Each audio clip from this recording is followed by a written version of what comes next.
ఒక చిన్న గ్రామం, పచ్చని చెట్లు, పక్షుల కిలకిలలు, సాధారణ జీవితం. ఆ ఊర్లో ఇద్దరు స్నేహితులు ఉండేవారు, రవి, కిరణ్. ఇద్దరికీ ఒకే కల: కుటుంబాన్ని బాగా చూసుకోవాలి, డబ్బు సంపాదించాలి.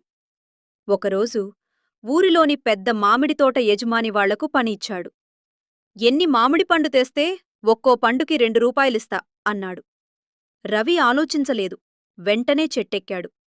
ఉదయం నుంచి సాయంత్రం వరకు ఎక్కడం, పండు తీయడం, బస్తా మోసుకోవడం, చెమటలు కారినా, అలసట వచ్చినా ఆపలేదు. రోజుకి 300 పండు, 600 రూపాయలు. అతను సంతోషంగా నవ్వుకున్నాడు. ఇదే జీవితం అనుకున్నాడు.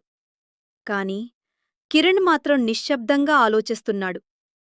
ఇలా ప్రతిరోజూ చెట్టెక్కితే నా శరీరం ఉన్నంతవరకే డబ్బు వస్తుంది. నేను లేనిపోతే? మరుసటి రోజు పని చెయ్యలేదు. బాంబు, తాడులు, బుట్టలు తీసుకుని ఏదో తయారు చేయడం మొదలుపెట్టాడు. గ్రామం వాళ్ళు నవ్వారు. పనివారు పని మానేసి ఆటలాడుతున్నాడా? 3 రోజులు డబ్బులేదు, ఆహారం కూడా కష్టం. కాని అతను ఆగలేదు. 5వ రోజు చిన్న యంత్రం రెడీ అయింది. ఒక్కసారి తాడు లాగితే పండు స్వయంగా కింద పడుతున్నాయి. మోసే పని కూడా తగ్గింది. ఇప్పుడు 300 కాదు, 1000 పండ్లు, రోజుకి 2000 రూపాయలు. కొన్ని నెలల తర్వాత రవి ఇంకా చెట్టెక్కుతూనే ఉన్నాడు. కాని కిరణ్? ఇప్పుడు అతనే యజమాని. ఇంకా 3కి పని ఇస్తున్నాడు. అప్పుడు రవికి అర్థమైంది, కష్టం చేయడం తప్పు కాదు, కాని తెలివిగా పనిచేస్తేనే జీవితం మారుతుంది.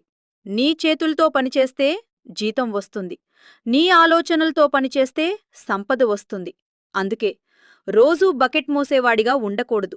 ఒక్కసారి పైప్లైన్ నిర్మించాలి. అప్పుడు జీవితం నీకోసం పనిచేస్తుంది. ఒక చిన్న గ్రామం, పచ్చని చెట్లు, పక్షుల కిలకిలలు, సాధారణ జీవితం. ఆ ఊర్లో ఇద్దరు స్నేహితులు ఉండేవారు, రవి, కిరణ్. ఇద్దరికీ ఒకే కల: కుటుంబాన్ని బాగా చూసుకోవాలి, డబ్బు సంపాదించాలి. ఒకరోజు ఊరిలోని పెద్ద మామిడితోట యజమాని వాళ్లకు పని ఇచ్చాడు. ఎన్ని మామిడి పండు తెస్తే ఒక్కో పండుకి 2 రూపాయలిస్తా అన్నాడు. రవి ఆలోచించలేదు, వెంటనే చెట్టెక్కాడు. ఉదయం నుంచి సాయంత్రం వరకు ఎక్కడం, పండు తీయడం, బస్తా మోసుకోవడం, చెమటలు కారినా, అలసట వచ్చినా ఆపలేదు. రోజుకి 300 పండు, 600 రూపాయలు. అతను సంతోషంగా నవ్వుకున్నాడు. ఇదే జీవితం అనుకున్నాడు. కాని కిరణ్ మాత్రం నిశ్శబ్దంగా ఆలోచిస్తున్నాడు.